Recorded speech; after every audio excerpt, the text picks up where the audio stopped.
नमस्कार दोस्तों।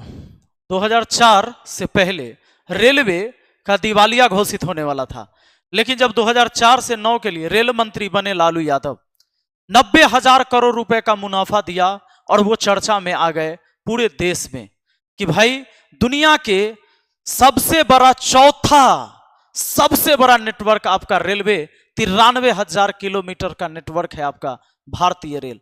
दोस्तों, उसके रेल मंत्री जब लालू जी बने थे तो जब मुनाफा कमाया रेलवे ने तो पूरी चर्चाएं हुई थी। हालांकि एक और चर्चाएं अभी भी जुड़ी हुई है, लैंड फॉर जॉब वाला मामला। दोस्तों, उस पर केस चल रहा है। आगे जो रिजल्ट आएगा तो आप सबको पता चल जाएगा। हालांकि आपको यह भी पता होगा कि सीबीआई और ईडी अब कैसे काम करती है, क्योंकि सीबीआई और ईडी विपक्षियों पार्टी को छोड़कर कभी भी सत्ता में रहने वाली पार्टी का इस मोदी सरकार में कभी भी किसी के ऊपर कोई इल्जाम ही नहीं लगाया, न केस लगाया। खैर, यह मामला फिर 9 मई को आगे बढ़ने वाला है तो आपको पता चलेगा। लेकिन एक बात हम करने जा रहे हैं कि 72,000 पद डकार जाने वाले मोदी, ये 72,000 कौन से पद हैं जो रेलवे में डकार लिए गए, एकदम निगल लिए गए मोदी सरकार के द्वारा? तो वो पद ग्रुप डी और ग्रुप सी में है, जिसमें चपरासी, वेटर, स्वीपर, माली, प्राइमरी स्कूल के टीचर। अब जरा आप सोच सकते हैं कि जो चपरासी बनने वाला और वेटर और स्वीपर और माली और प्राइमरी टीचर बनने वाला होगा, ये कोई अडानी अंबानी का बेटा नहीं होगा, इनके बच्चे नहीं होंगे। ये जो भी होंगे वो वही जाते होंगे जो किसान, गरीब, मजदूर, पिछड़ा, अति पिछड़ा, इनके बच्चे कंपटीशन देके जाते थे और ग्रुप डी और ग्रुप सी में जॉब करते थे दोस्तों।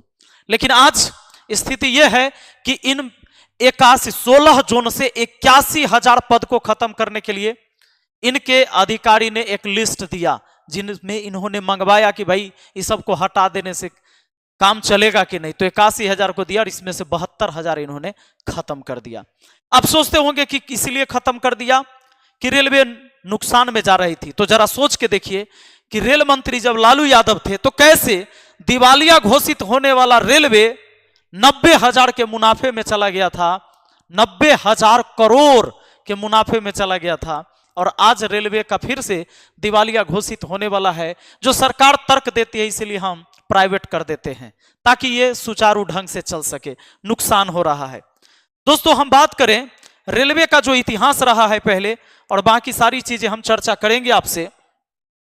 तो रेलवे का जो इतिहास रहा है, जान लीजिए भारतीय रेल के इतिहास की जरूरी घटनाएं। 1853 पहली यात्री ट्रेन बोरी बंदर बॉम्बे से ठाणे 34 किलोमीटर, जो कि उस समय भाप इंजन थी, चली थी। 1947 में क्या हुआ? रेलवे का बंटवारा, सिस्टम का 40% पाकिस्तान के हिस्से चला गया। 40% पाकिस्तान ने ले लिया, हम लोगों को 60% मिला।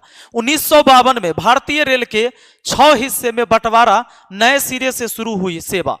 फिर 1974 में क्या हुआ? पहली बार ट्रेन रुकी, कर्मचारी हड़ताल पर गए। यह इकलौती रेल हड़ताल थी।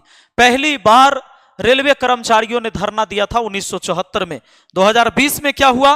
कोरोना काल के चलते मार्च में यात्री ट्रेन पूरी तरह से बंद हुई। अब जब मोदी सरकार अपने पूरे सिस्टम को अपने हाथ में संभाला, कमान को संभाला, तो इन्होंने कहा कि भाई रेलवे को बेहतर स्थिति बनाने के लिए हमें अब प्राइवेट करना चाहिए। दोस्तों, सरकारी नौकरी ऐसा नहीं है कि रेलवे में एकाएक खत्म हुई है। इससे पहले की अगर मैं बात करूं तो अभी आप देखेंगे, आप जब देखेंगे तो जिम्मेदार इसमें कांग्रेस भी थी। कांग्रेस कैसे जिम्मेदार थी, इस बात को जानिए जरा। जब ये सवाल जानिएगा कि रेलवे में वैकेंसी, जब हमने ये पता लगाया कि रेलवे में कैसे लोग पद खाली हो रहे हैं और कितनी सीट पर बहाली हो रही है, तो ये जब पता चला तो देखिए, इन सवालों का जवाब जानने के लिए इंडिया टुडे ने सूचना के अधिकार आरटीआई के तहत भारतीय रेलवे की याचिका भेजी। 14 लाख कर्मचारी वाला रेलवे भारत का सबसे बड़ा नियोक्ता है। विश्व में रेलवे का सबसे बड़ा नियोक्ता में 8वां नंबर है। जरा सोच के देखिए, 14 लाख लोग रेलवे के अंदर जॉब करते हैं। 14 लाख। भारत का यह सबसे बड़ा ऐसा प्लेटफॉर्म है जहां पर सबसे ज्यादा लोग नौकरी करते हैं। दोस्तों, 2007 से 8 स्टाफ रिटायर हुए 42,149, लेकिन भर्तियां उस समय नहीं दी गई, खाली है। 2008 से 2009 40,290 रिटायर हुए, लेकिन मात्र भरा गया 13,870। 2009 से 10 41,372 रिटायर हुए, भरा गया 11,825। 2010 से 11 में 43,251 रिटायर हुए, लेकिन 5,913 भर्तियां की गई। 2011 से 12 में 44,360 रिटायर हुए, भरा गया 23,290, यानी भर्ती की प्रक्रिया स्लो होते गई। 2012 से 13 68,728 रिटायर हुए, 28,467 भर्ती हुई। 2013 से 14 60,754 रिटायर हुए, भर्ती हो गई 31,805। लेकिन 2014 से 15 में 59,960 लोग रिटायर किए, और यह जो है 15,191 ही पद भरे गए। जरा सोच के देखिए दोस्तों, कहां कांग्रेस में कम से कम आधा या 3 गुना जरूर चलता था। हालांकि 60,000 के बदले 60,000 रिटायर किया तो 31,000 भरा, लेकिन ये 59,960 यानी 60,000 में 15,000, ये चौथाई भाग ही भरने में लग गया। अब देखिए 2015 से 16 53,000 में से 27,995 यानी लगभग आधा। 2016 से 17 58,373 रिटायर किए, और मात्र भरे गए 19,587। 2017-18 का रिटायर का आंकड़ा नहीं है, लेकिन भरा गया सिर्फ 19,100। दोस्तों, रेलवे में 3 लाख से ज्यादा पद खाली है। रेल मंत्री अश्विनी वैष्णव ने यह जानकारी दिया था। आज सबसे बड़ी बात यह है कि रेलवे में कर्मचारी कम होते चले गए, और इन कर्मचारियों के कम होने के वजह से बहुत सारी दुर्घटनाएं हुई। दोस्तों, सिर्फ मोदी सरकार की बात करिए, तो मोदी सरकार के 9 साल में 8 ट्रेन हादसे में गई, 586 लोगों की जान चली गई। जानिए क्या कहते हैं। अब सबसे बड़ी बात आप सोचो कि 9 साल में 8 गो ट्रेन हादसा हुआ, 586 लोगों की मौत हुई ये ट्रेन दुर्घटना से। और ये सिर्फ सरकारी आंकड़ा है, जो आंकड़े नहीं मिले होंगे वो काफी ज्यादा भी होंगे। दोस्तों, जब रेलवे की यह प्रक्रिया थी कि भर्तियां कम होने लगी थी, तो भारत सरकार में आज जो हमारे मोदी जी प्रधानमंत्री बने हुए हैं, इन्होंने घोषणा किया था कि भाई हर साल हम 2 करोड़ नौकरी देंगे भारत में। तो लोगों ने यही, उस समय के युवाओं ने यही चीज सोचा था कि ये सरकार आएगी तो नौकरी ज्यादा देगी, क्योंकि ये बात सही था कि उस समय भी वैकेंसी कम होने लगा था। लेकिन इस सरकार ने तो पहले वाली सरकार से भी स्थिति बहुत खराब कर दी। और रेलवे की स्थिति क्या है आप जानते हैं। 2014 से एक के बार 18 में, 2014 से एक के बार ये 15-16 तो ये ऐसे वैकेंसी आए कि जिस वैकेंसी के बारे में अलग अलग पोस्ट से इतने लिए गए, बहुत सारे ऐसे वैकेंसी की जनरल विद्यार्थी भर ही नहीं सका। 2014 के बाद सीधे 2018 4 साल बाद एक वैकेंसी ग्रुप डी और एलपी की आई थी। उसके बाद लोगों को पता चला कि कोई वैकेंसी है, क्योंकि इसमें ऐसे भी पद होते हैं जो बाहरी लोगों के लिए होता भी नहीं है, तो पता भी नहीं चलता है। अब आ जाइए, अब स्टाफ की कमी होने की वजह से क्या हुआ। रेल हादसे सबसे ज्यादा, देखिए रेल हादसे कैसे हुए। रेल हादसे जो हुए, देखिए क्या हो सकता है हादसे का कारण। तो रेल हादसे की एक बड़ी वजह रेल ज्वाइंट को भी माना गया है। बता दें कि रेल ज्वाइंट में 2.5 से 3 सेंटीमीटर का स्पेस चाहिए होता है, लेकिन इनका रख रखाव सही तरीके से नहीं रखा जाता है, तो यह कारण भी हादसे का रूप ले लेता है। इसलिए समय समय पर रेलवे के ट्रैक की जांच बहुत जरूरी है। और यह हर बार माना गया है कि स्टाफ की कमी होने की वजह से ऐसी लापरवाही हमेशा हुआ, लेकिन यहां पर आप देखेंगे कि सुधार इसमें नहीं हुआ। भर्ती और परीक्षा, कभी भी भर्ती और परीक्षा हुआ मोदी सरकार में बिना आंदोलन के, ना तो कोई भर्ती आई और ना ही कोई परीक्षा हुआ, क्योंकि एग्जाम ही डेट नहीं हुआ। जब परीक्षा हो भी गई तो बिना आंदोलन के कभी रिजल्ट नहीं आया, और जब रिजल्ट आ भी गया तो बिना आंदोलन के कभी ज्वाइनिंग नहीं हुआ। एक एक भर्ती 4-4 साल 5-5 साल लटकाया गया। दोस्तों, आप ये तस्वीर देख सकते हैं, ये तस्वीर झूठे तस्वीर नहीं है। अगर आप इस देश के युवा हैं और रेलवे की तैयारी कर रहे थे तो आपको यह बात पता है। फिलहाल रेलवे की भर्ती कैलेंडर जारी कर दिया गया, जब इस बार यूपी बिहार राजस्थान के बच्चों ने ताकत लगाया और सरकार के खिलाफ आंदोलन किया तो रेलवे ने कैलेंडर जारी कर दिया है। आपको पता होगा 5,600 वैकेंसी एलपी में दी गई थी, 9,000 टेक्नीशियन के लिए दी गई थी, आगे एनटीपीसी ग्रुप डी के लिए सबकी एक डेट तय किया गया, लेकिन इसमें विद्यार्थियों का सबसे बड़ा योगदान रहा है दोस्तों। अब हालांकि वैकेंसी की संख्या बहुत कम कर दी गई, लेकिन जो भी अगर शेड्यूल बनाया गया है इस शेड्यूल के हिसाब से हो जाता है तो बहुत बड़ी बात है। आप रेलवे की तैयारी कर रहे हैं तो स्पेशल मैं एक बुक गाइड करूंगा जो मेरे द्वारा लिखे गए हैं, मैथ और रीजनिंग के 2 बुक हैं जो आप इस बुक को पढ़कर बहुत अच्छे से तैयारी कर सकते हैं मैथ एंड रीजनिंग की। 12 साल का अनुभव रहा है मुझे इस क्षेत्र में पढ़ाते हुए, तो मैथ रीजनिंग की ये बुक आपको ऑफलाइन मार्केट में भी मिल जाएगी और ऑनलाइन आप अमेजॉन फ्लिपकार्ट पर से भी खरीद सकते हैं। अमेजॉन फ्लिपकार्ट पर आप नहीं जाते हैं तो नीचे वीडियो में डिस्क्रिप्शन बॉक्स में एक लिंक दे दिया है मैंने, वहां से जाइए और डिस्क्रिप्शन बॉक्स को चेक करिए, उस वीडियो के मदद से आप ऐप के ऊपर से आप बुक खरीद सकते हैं।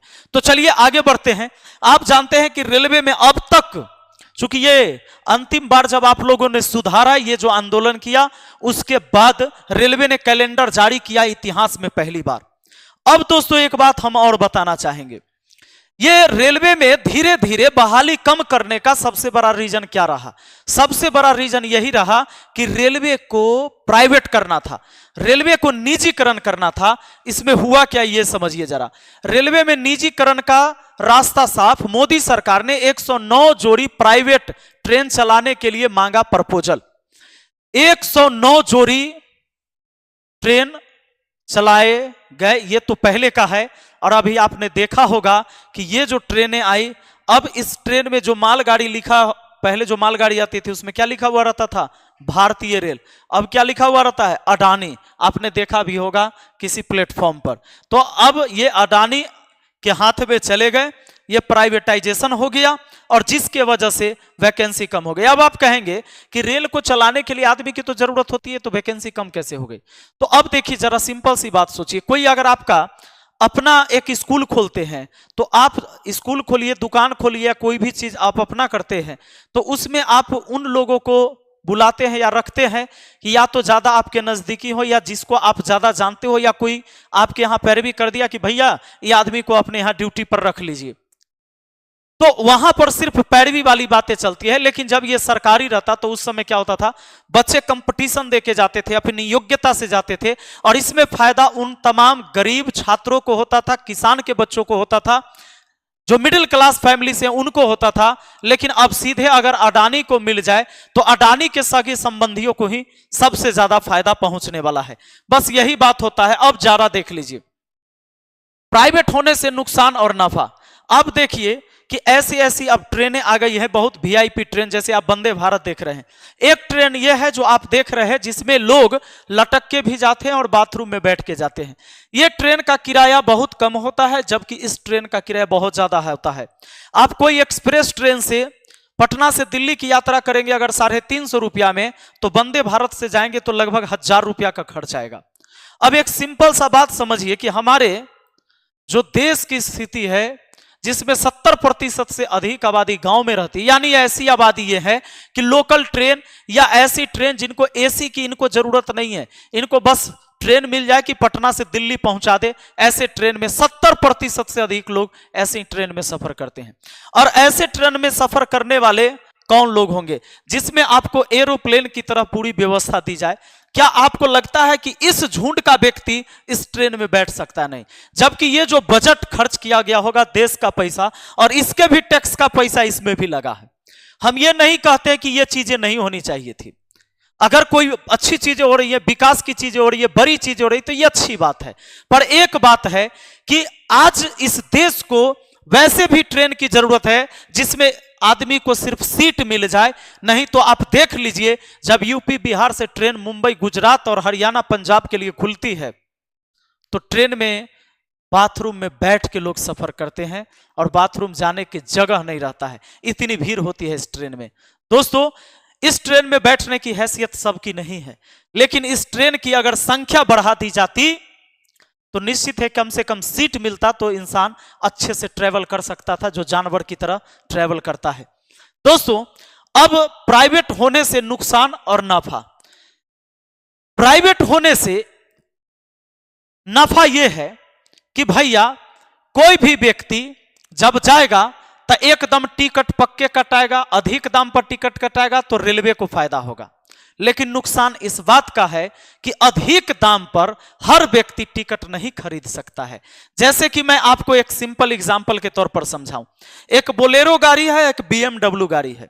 आप अपने गांव में आप देखते होंगे, सबसे ज्यादा चूंकि हमारे देश की आबादी गांव में ही रहती है, आप देखते होंगे कि अगर किसी परिवार को कहीं जाना है, अगर किराए पर गाड़ी मंगवाना है, हालांकि आप ये मत सोचिएगा BMW किराए पर नहीं आती है, कि BMW भी किराए पर आती है लेकिन गांव में नहीं मिलती है। अगर ये बोलेरो चला जाएगा मान लो 1500 रुपया में, तो कम से कम BMW जाएगा तो 10,000 रुपया लेगा। अब बताइए, तो 1500 रुपया में इसमें 10-12 व्यक्ति भर के जाएगा और इसमें ज्यादा से ज्यादा 5 व्यक्ति भर के जाएगा।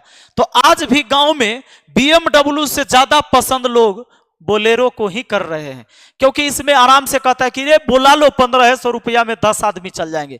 तो हमारी जो देश की स्थिति है, हमारी जो वास्तविक स्थिति है, उसको नहीं भूलना चाहिए।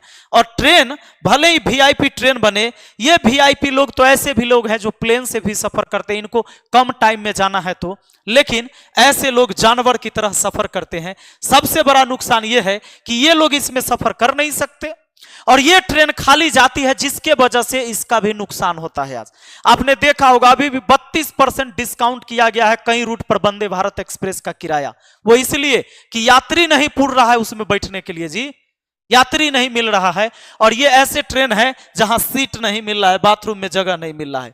दोस्तों, अब सबसे बड़ी बात यह है कि आपको क्या समझ में आया इस बात से कि सबसे ज्यादा अगर प्राइवेटाइजेशन हुआ तो फायदा किसको हुआ? एक आम व्यक्ति को फायदा हुआ या बड़े बड़े अरबपति उद्योगपति को फायदा हुआ? सोचने वाला विषय है, सोचिएगा जरूर कि वास्तविक स्थिति हमारे देश की क्या है और कैसी ट्रेन की संख्या सबसे ज्यादा होनी चाहिए थी। अगर ऐसी ट्रेन भी आए तो दिक्कत हमें इस बात की नहीं है, लेकिन दिक्कत इस बात की जरूर है कि यहां बैठने के लिए आदमी नहीं मिलेगा और इसमें बैठने के लिए सीट नहीं है, तो ये सही नहीं है। दोस्तों, बाकी आपकी राय क्या है कमेंट करके जरूर बताइएगा। मिलते हैं फिर अगली वीडियो में। Thank you. जय हिंद, जय भारत।